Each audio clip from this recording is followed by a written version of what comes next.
Right, good afternoon, everyone. We'll call to order the City of Murfreesboro Board of Zoning Appeals, a regular meeting for October 26, 2022. First item on our agenda is a determination of a quorum, and with three of the 5 members of the board present today, we do have a quorum. The next item is the approval of our minutes from our last meeting, September 28, 2022. Those minutes were provided to the board members. Are there any changes necessary to those? No, sir. Okay, hearing none, those minutes will stand approved as written.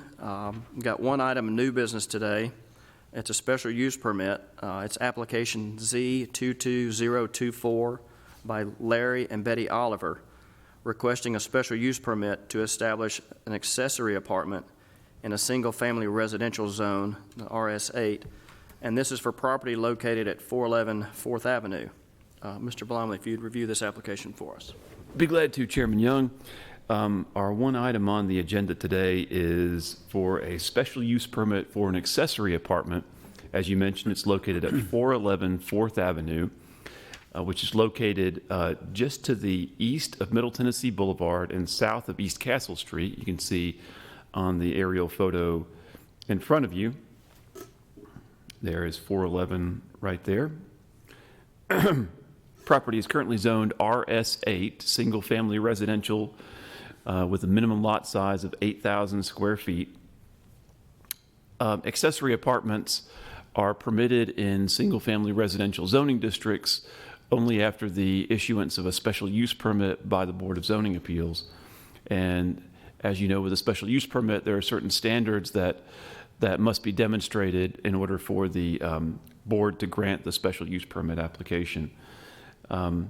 and Mrs. Oliver have submitted an application demonstrating compliance with those standards, and that those materials have been included in your agenda packet. So just a few details about their proposed application and the property. And the property is zoned RS8, and it's surrounded by RS8 zoning and single-family residential uses on all sides.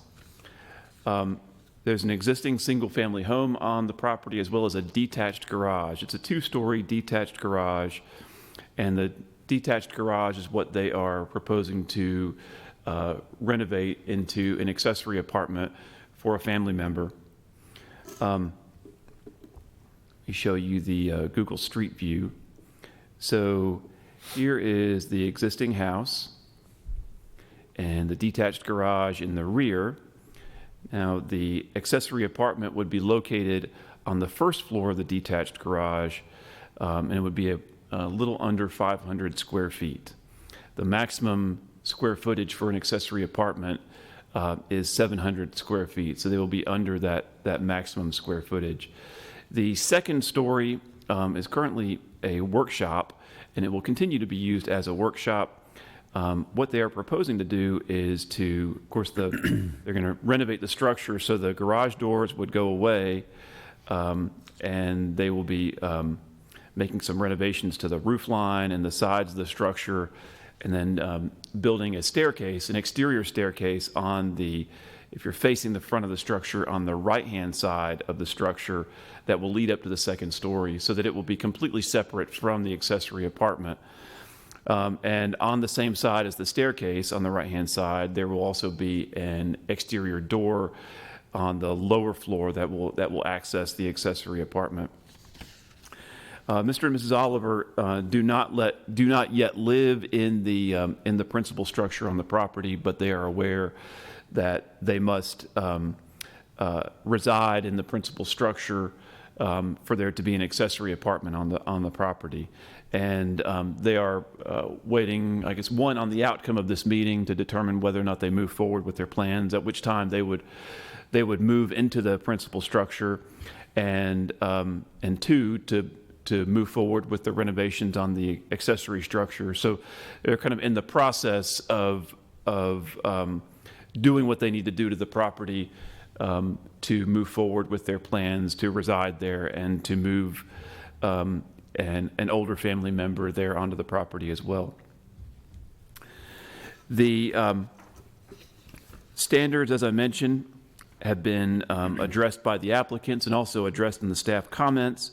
I'll briefly go over those. Of course, there are the standards of general applicability, and I'll go over the additional standards for accessory apartments.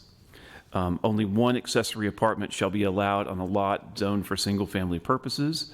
The applicants understand this and are not proposing but one accessory apartment.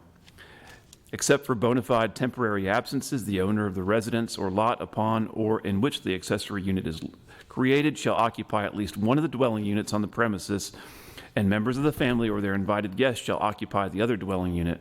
In no event shall either of the units be used as a rental unit to non-family members.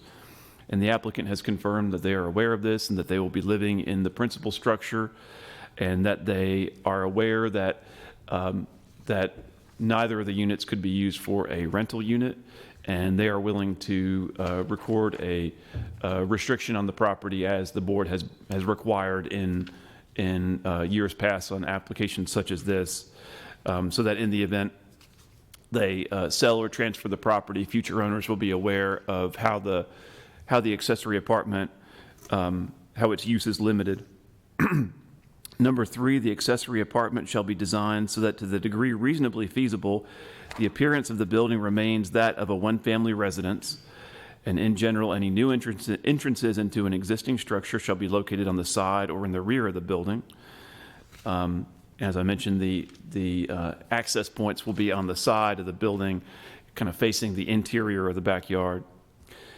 Number 4 is regarding if it is located, if the accessory apartment is attached to or located within the principal structure, which this is not, so this particular standard really does not apply in this instance, since it's in a detached accessory structure. Number 5, the design and size of the accessory apartment shall conform to all applicable standards in the health, building, or other codes. Of course, the applicants will be required to obtain building permits for the proposed renovation of the detached accessory structure, which will, in the Building and Codes Department, through their permitting and inspection process, will inspect for compliance with building codes. Number 6, the accessory apartment shall not exceed 700 square feet of floor area. The proposed accessory apartment size is 484 square feet, so they are within the acceptable square footage.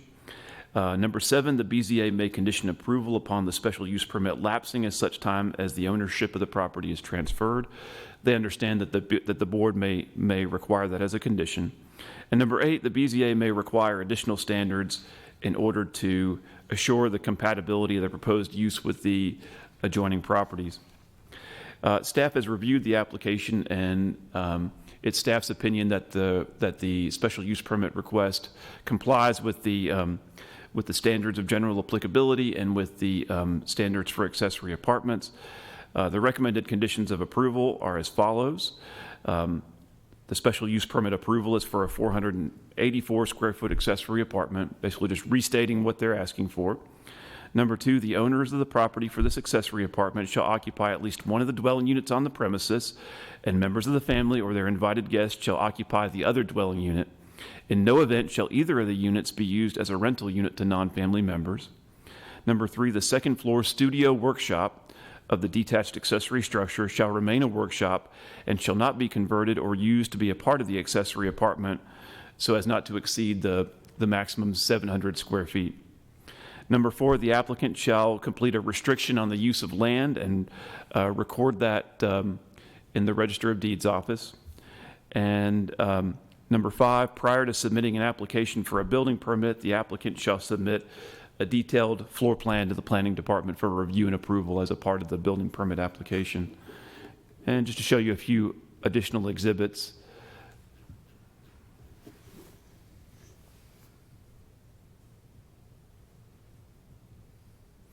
Mr. and Mrs. Oliver have submitted this architectural rendering.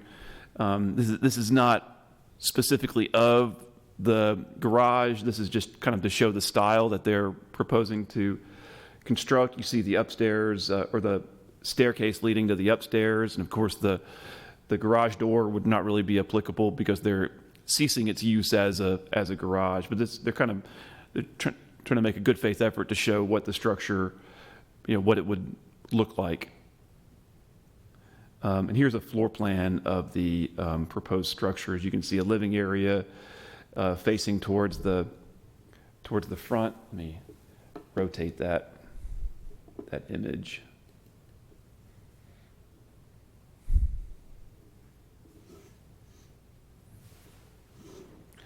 You see a living area at the front of the structure. There's the door leading in with a kitchen, a bedroom, and a bathroom. Be happy to answer any questions before or after the public hearing, and we would recommend approval subject to the staff conditions that have been outlined before you. Thank you. Mr. Balmy, any questions for staff at this point?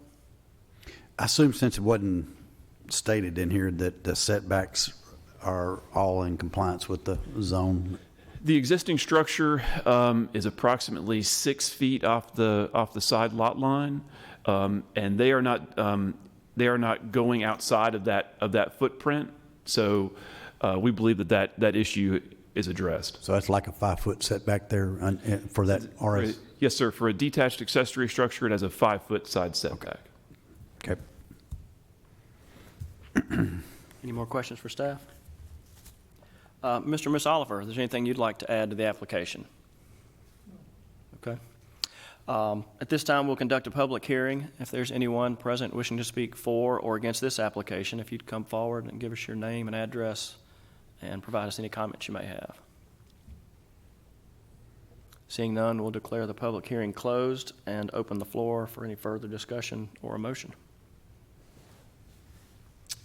If there's no discussion, I'll make a motion that we approve, subject to all staff comments, but including that this special use permit would lapse once their ownership has transferred. Second. Have a motion and a second. Any further discussion? If not, all in favor say aye. Aye. Are there any opposed? And there are none, so that application's been approved. Next item, staff reports and other business. My only staff report, Chairman Young, is that as we were discussing briefly before the meeting, the end of the year is coming up, so we'll be making sure to get y'all your training log so that you can see where you're at. And if you have anything that has not been recorded by our staff and needs to be added, please let us know. Appreciate it. Okay. Sounds good. Appreciate everyone's time. We will adjourn.